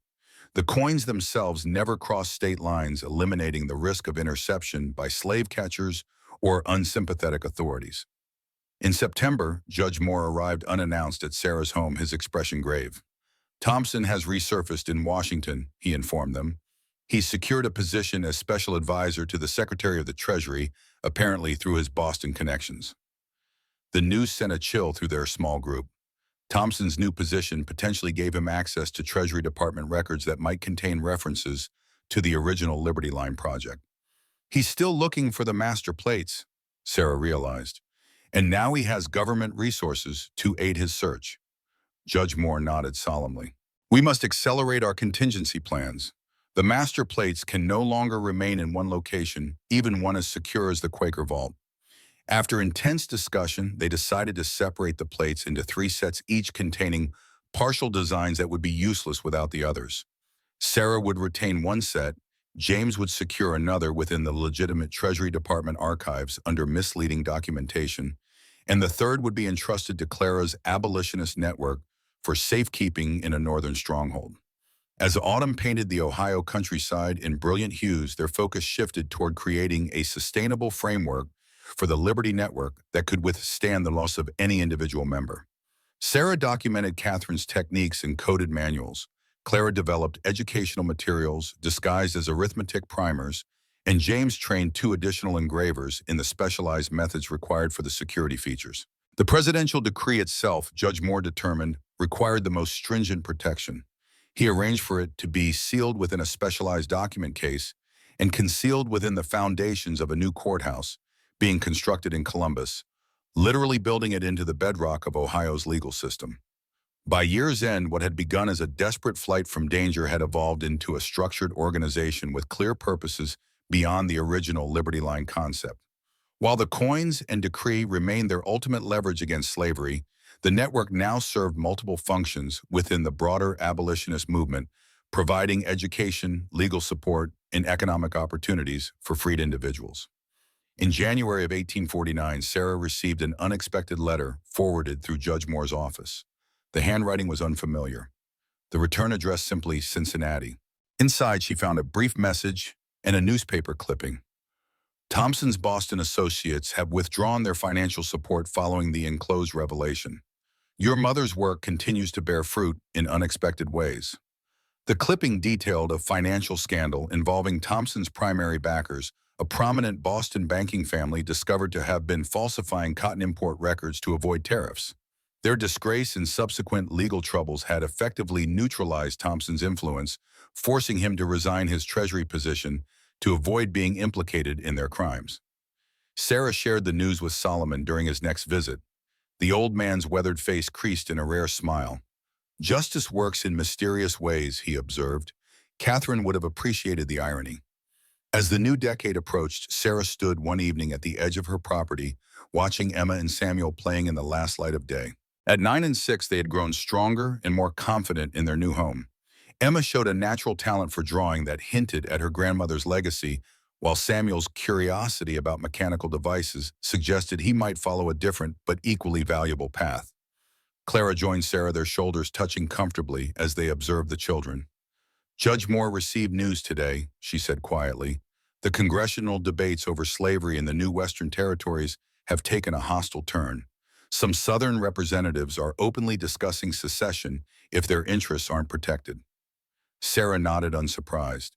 The national tension had been building steadily, each compromise only delaying the inevitable confrontation.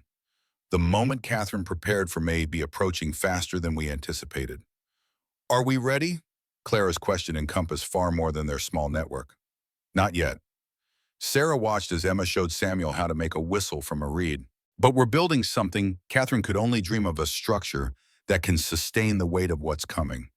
Throughout 1850, their work intensified as the country's division deepened. The Compromise of 1850 temporarily averted national fracture, but resolved nothing fundamental. Sarah recognized it as merely a pause before greater conflict, precisely the circumstance Catherine's team had anticipated when creating the Liberty coins and decree. In response, Sarah expanded their operations methodically.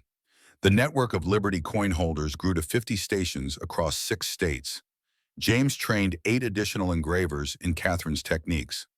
Clara established educational centers disguised as traditional schools in strategic locations, preparing for the day when newly freed individuals would need rapid integration into society. By 1851, what Sarah now called the Catherine Winters Legacy had evolved into an organization capable of implementing the original Liberty Line vision on a scale its creators could scarcely have imagined. Yet the master plates and presidential decree remained secured, unused powerful weapons held in reserve for the moment when they could create maximum effect with minimum bloodshed. Some would say we're being too cautious, Clara remarked during a strategy meeting that spring, that every day we wait condemns more souls to bondage. Sarah understood the criticism. She felt the same urgency herself during sleepless nights, when the weight of responsibility pressed most heavily. Catherine didn't create these tools for symbolic victories that would be quickly reversed, she replied. She designed them to change the fundamental equation of power when deployed at precisely the right moment. Judge Moore, now their most influential ally in government circles, concurred. The political landscape continues to evolve toward confrontation.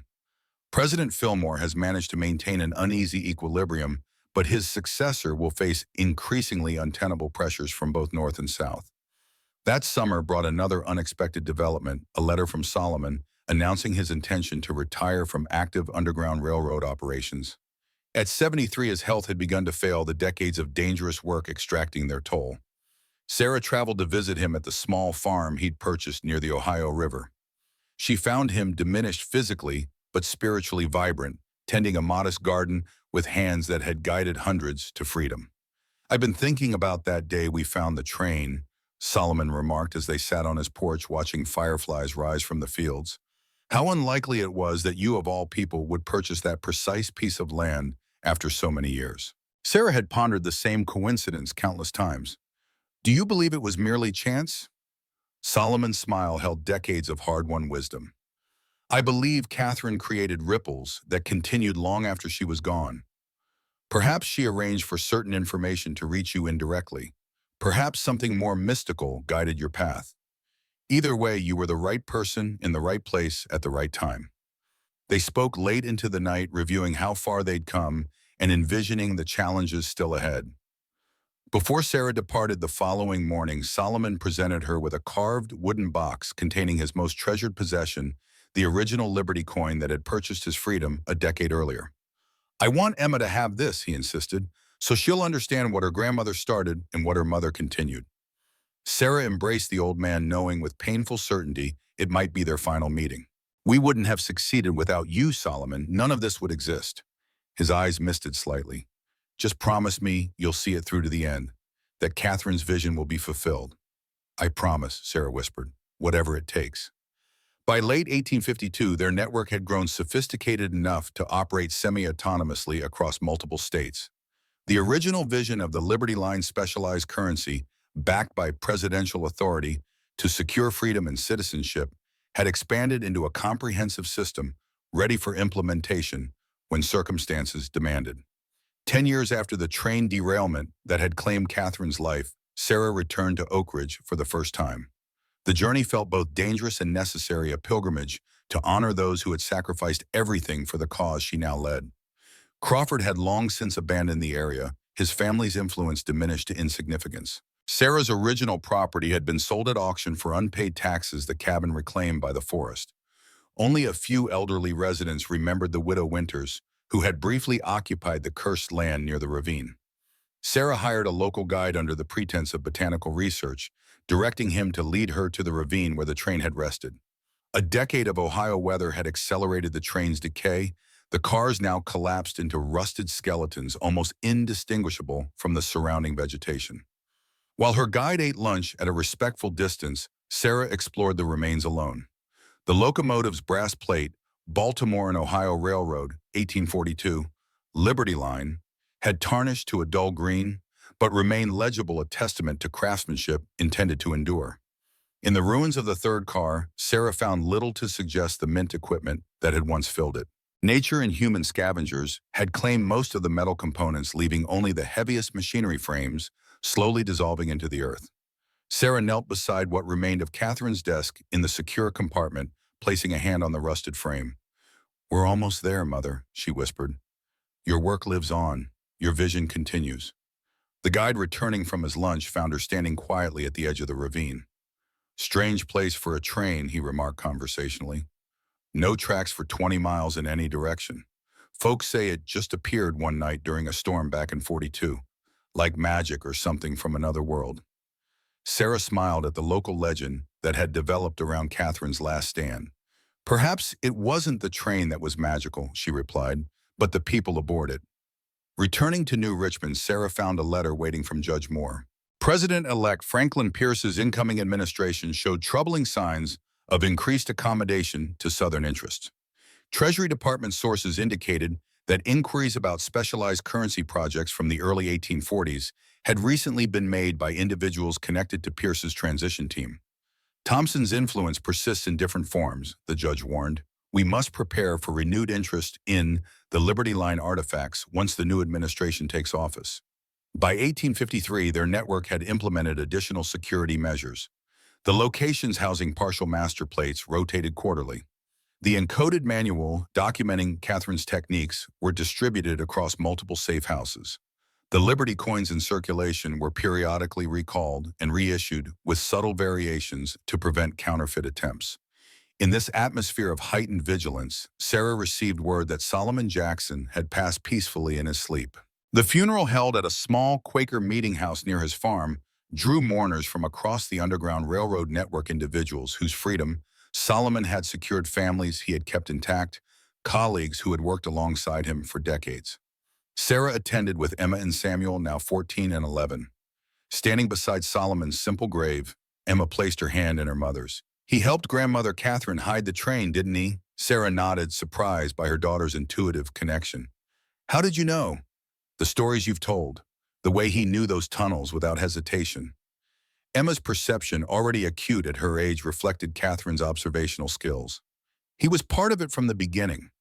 One of the few who survived to see what their work would become," Sarah confirmed, "and now it falls to us to complete what they started." Throughout the mid-1850s, national tensions accelerated toward breaking point. The Kansas-Nebraska Act of 1854 effectively nullified previous compromises regarding slavery's expansion. Violent confrontations in Bleeding, Kansas, demonstrated that the issue would no longer be contained by political maneuvering. Sarah watched these developments with grim recognition. The circumstances Catherine's team had anticipated, a nation fracturing over slavery requiring extraordinary measures to prevent catastrophic bloodshed, were manifesting with disturbing accuracy. In 1856, Judge Moore summoned their core leadership to an urgent meeting at his estate. Now retired from the bench but still influential in government circles, he presented intelligence suggesting that civil war had become virtually inevitable within 5 years. "The time has come," he announced to the assembled group, "to prepare for full implementation of the Liberty Line protocols, not immediately, but in calculated phases as national events unfold." Sarah, as keeper of Catherine's vision, outlined the graduated response they had developed. First, strategic distribution of additional Liberty coins to key Underground Railroad stations. Second, preparation of federal officials sympathetic to their cause who would recognize and honor the presidential decree when presented. Finally, if civil conflict erupted, full deployment of their resources to secure freedom and citizenship for as many enslaved individuals as possible during the ensuing chaos. The weight of this decision to activate a system a decade in development with consequences that could alter the nation's trajectory pressed heavily upon all present. Yet the alternative, to watch passively as the country descended into bloodshed without attempting the peaceful revolution Catherine had envisioned, seemed unconscionable. By the election of 1860, their preparations were complete. The network stood ready, the protocols established, the participants trained.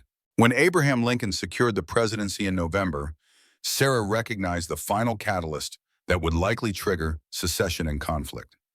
In December, as South Carolina formally seceded from the Union, Sarah gathered Emma, Samuel, and Clara in their home's protected cellar workshop. Now 17, Emma had developed into a skilled engraver under Sarah's tutelage. Samuel, at 14, had become their mechanical expert, maintaining the specialized equipment required for coin production. What Catherine began, what Robert unknowingly supported, what Solomon protected, it falls to us now to fulfill. Sarah told her family, removing a wooden box from its hiding place beneath the workshop floor. Inside lay one complete set of the master plates, the Liberty dies that Catherine had created with such extraordinary skill and vision. Beside them, a certified copy of the presidential decree and the authentication watch with its specialized markings. Over the coming months, as war becomes inevitable, we will begin the final phase of the Liberty Line project. Sarah continued, her voice steady despite the enormity of the moment. Not as Catherine originally envisioned it, perhaps, but adapted to the circumstances we face. Emma traced her finger reverently over her grandmother's intricate engravings. "How many people will this help?" "Hundreds directly, thousands indirectly." Sarah placed her hand over her daughter's. "And more importantly, it establishes a precedent that can't be easily undone, even after the conflict ends. A legal foundation for freedom that will outlast whatever political compromises emerge from the war." As 1861 dawned and the nation moved inexorably toward conflict, the Liberty Line network activated fully.